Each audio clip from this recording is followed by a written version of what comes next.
Hoje inicio a leitura do livro O Desaparecimento do Universo. Mais um capítulo.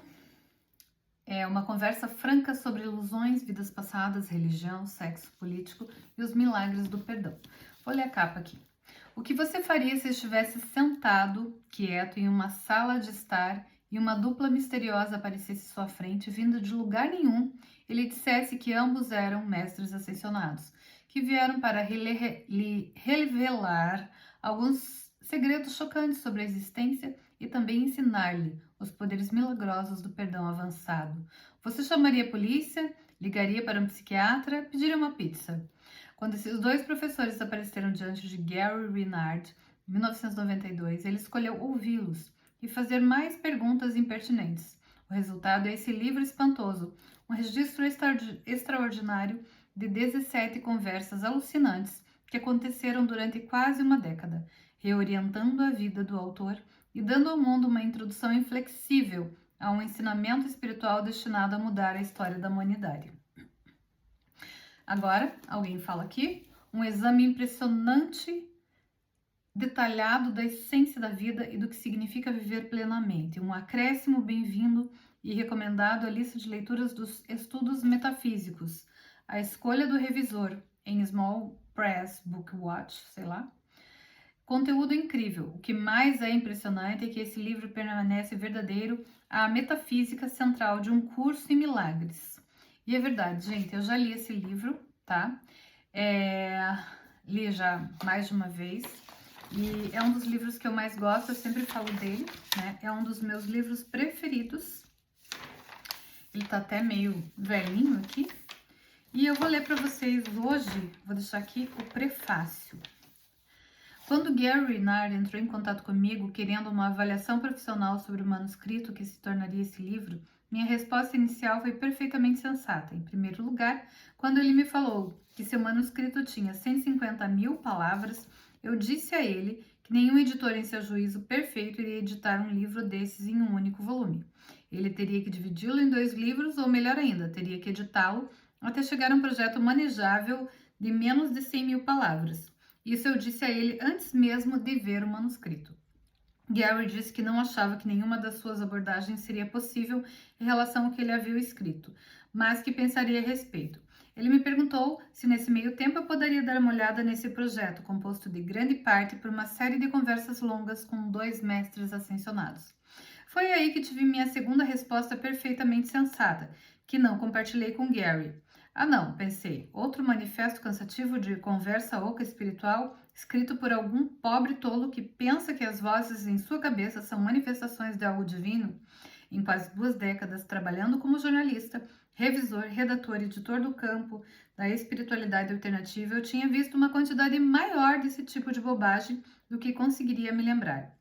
Não pude deixar de recordar uma situação de São João da Cruz, reclamando sobre escribas iludidos em sua própria época.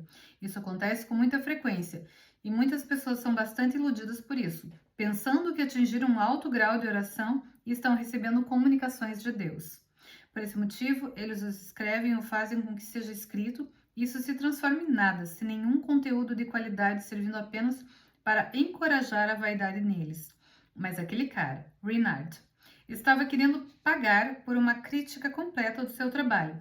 Isso me fazia vê-lo com bons olhos. Eu havia aprendido, depois de escrever notas sobre avaliação literária, que sempre era possível encontrar algo útil para se escrever sobre o trabalho de um escritor, algum tipo de crítica construtiva, que faria mais do que encorajar a vaidade de um autor aspirante. Então, eu disse que ele certamente poderia me mandar seu aspirante a livro e eu faria um exame cordial e completo. Ainda não tinha lido muito desse manuscrito antes de me sentir feliz por não ter compartilhado minha segunda resposta particular com Gary, porque isso significaria que teria que engolir minhas palavras. Embora superficialmente essa história pareça estranha, era, no entanto, uma leitura surpreendentemente agradável, até mesmo cativante. As conversas com seus instrutores espirituais inesperados e, acima de tudo, incomuns, Artem e Purchar, registradas por Gary, eram inteligentes, engraçadas e livres da pseudo-profundidade aduladora que passei a esperar no pretenso material canalizado.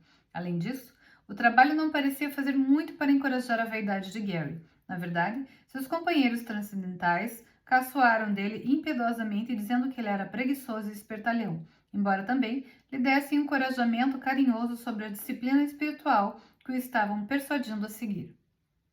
Os leitores vão descobrir logo que essa disciplina é aquela conhecida por milhões de pessoas no mundo todo, através do guia espiritual moderno chamado Um Curso em Milagres, o 100.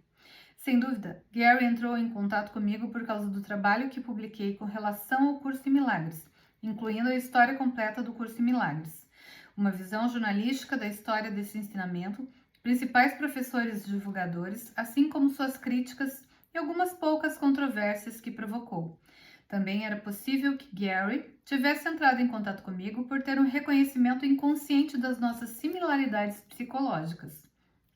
Embora eu não seja de modo algum preguiçoso como o Sr. Renard, certamente tenho minha cota de tendência a espertalhão. Como um guia de ensino complementar aos princípios do curso, o manuscrito de Gary tinha outra característica extraordinária. Era absolutamente inflexível em seu compromisso com a filosofia espiritual de puro não dualismo, de Husserl, e sua crença ativista interna em relação a perdoar e depois perdoar novamente, até que o perdão se torne um hábito mental diário e contínuo. Embora existam muitos livros de bastante sucesso baseados nos princípios do curso, por causa do seu apelo fundamental, os mais populares também têm sido os mais diluídos e com frequência misturados com noções mais agradáveis das variedades da nova era e da autoajuda. Estava impressionado em ver que o manuscrito de Gary permanecia verdadeiro tanto em relação ao núcleo metafísico quanto à exigente disciplina de treinamento mental do curso, geralmente em termos bem definidos. O que quer que eles fossem ou de onde tivessem vindo, Arten e Porchat claramente não eram figurantes do mais recente e insípido workshop do tipo ilumine-se em um fim de semana. Portanto, conforme li o manuscrito pela primeira vez, comecei a sentir que ele merecia ser publicado afinal. Mas havia ainda mais probabilidade contra sua publicação do que eu havia pensado a princípio. Era mesmo muito longo, estava escrito em um formato de uma conversa, A3, o que seria inaceitável aos olhos dos editores mais famosos, e finalmente alegava fontes metafísicas que iriam relegá-lo ao reino da nova era, enquanto só o texto era específico demais para uma parte daquele tipo de público. Conforme meu interesse profissional passou de entregar a Gary uma avaliação do seu manuscrito para ajudá-lo a encontrar editor, percebi que não conseguia pensar em uma única editora, grande ou pequena, que fosse levar em frente seu projeto e resistir à necessidade muito prática de dividi-lo, picotá-lo e transformá-lo em algo mais de acordo com as tendências atuais. As mensagens de Gary deixaram claro que ele deveria procurar um editor que preservasse esse trabalho em sua totalidade, mantendo tanto o seu formato quanto sua consistência temática. Eu estava inclinado a pensar que qualquer editor que aceitasse publicar um manuscrito desses de um autor completamente desconhecido deveria mesmo ter sua cabeça examinada. Foi aí que percebi que eu iria publicá-lo. Existe mais do que um pouco de ironia nessa decisão, já que nem mesmo acredito em mestres ascensionados, principalmente porque nenhum deles apareceu de repente em meu reconhecidamente estreito campo de visão.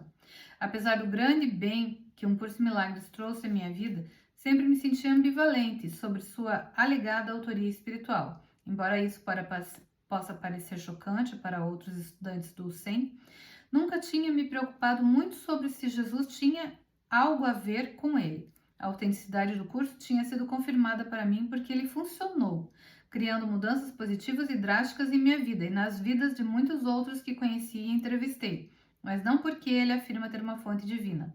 Com esse ponto de vista, realmente estou em concordância com Arten e Porchat, que lembraram a Gary repetidamente nesse livro que é sempre a verdade inata da mensagem que conta, não algo de especial com os mensageiros. Curiosamente, a mensagem desse livro chegou até mim precisamente na época certa para revigorar meus próprios estudos do curso. Conforme li o manuscrito de Gary, fiquei pensando, é isso que quer dizer? E eu tinha me esquecido disso, perdão. Eu me pergunto se isso funciona de verdade.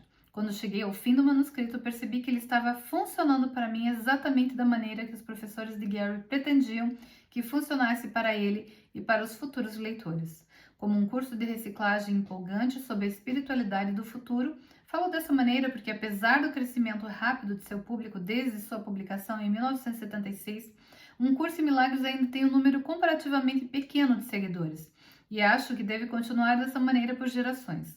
Sua metafísica simplesmente é diferente demais do que a maioria do mundo acredita, e sua disciplina transformadora é exigente demais para que ele se torne a base de um movimento espiritual de massa ainda durante muito tempo. Todavia, como os professores de Gary previram, sinto que esse tempo finalmente vai chegar.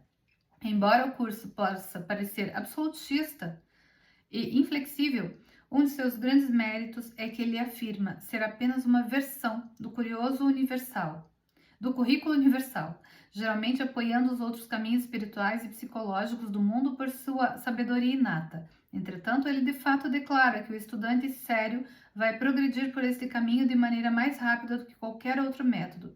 Como um pragmático espiritual, aprecio essa estratégia de venda. De fato, o curso periodicamente dá a dica incômoda de que reconhecer e cumprir nossas tarefas de perdão economiza milhares de anos no processo de desenvolvimento espiritual. Já que nunca dei muita importância à reencarnação, não sei bem o que fazer com isso. Tenho a sensação fantástica de ter economizado muito sofrimento futuro através de decisões que tomei sob a influência de Hussein, decisões que envolviam a liberação dos habituais ressentimentos, raiva debilitante e medo autolimitador. Antes de encontrar o curso, eu definitivamente não estava em um caminho direcionado a uma sabedoria tão sublime e ativista. Eu corria para aquele peculiar livro azul quando mais precisava dele, e fico feliz em dizer que não fui o único a se beneficiar do acaso aparente de encontrar um ensinamento milagroso. Estou certo de que não teria atingido milhares de leitores de maneira útil com meus próprios livros se não tivesse cumprido a disciplina do curso. De fato, senti uma influência inconfundível do curso ao decidir publicar a primeira edição desse livro, e não demorou a ficar claro para mim que todos os riscos que o manuscrito apresentavam valiam a pena. O livro rapidamente encontrou um público devotado entre milhares de estudantes do curso, assim como entre os buscadores espirituais que não estavam familiarizados com o Zen. Após um ano de sua publicação pela Fearless Books, esse projeto chegou a Hay House, uma editora independente maior com credenciais insuperáveis em espiritualidade contemporânea e com o entusiasmo e os meios de levar esse livro ao seu próximo passo de distribuição pelo mundo. Gary e eu estamos gratos pela generosidade e flexibilidade incomum do seu novo editor, que concordou imediatamente em este livro deveria continuar com o mesmo formato da edição original, sem mudanças no conteúdo, estilo ou impacto dos ensinamentos instigadores que ele traz. Esse livro não é um substituto para um curso em milagres, mas estou confiante de que ele vai servir para muitos como uma apresentação introdutória ou uma revisão radical dos princípios fundamentais daquele ensinamento. Os leitores que não se importam com o curso ainda podem encontrar muito aqui com o que rir, contra o que argumentar ou com o que se maravilhar. Se você for um pouco parecido comigo, vai descobrir que esse livro não é de forma alguma o que espera, mas realmente é uma viagem e tanto.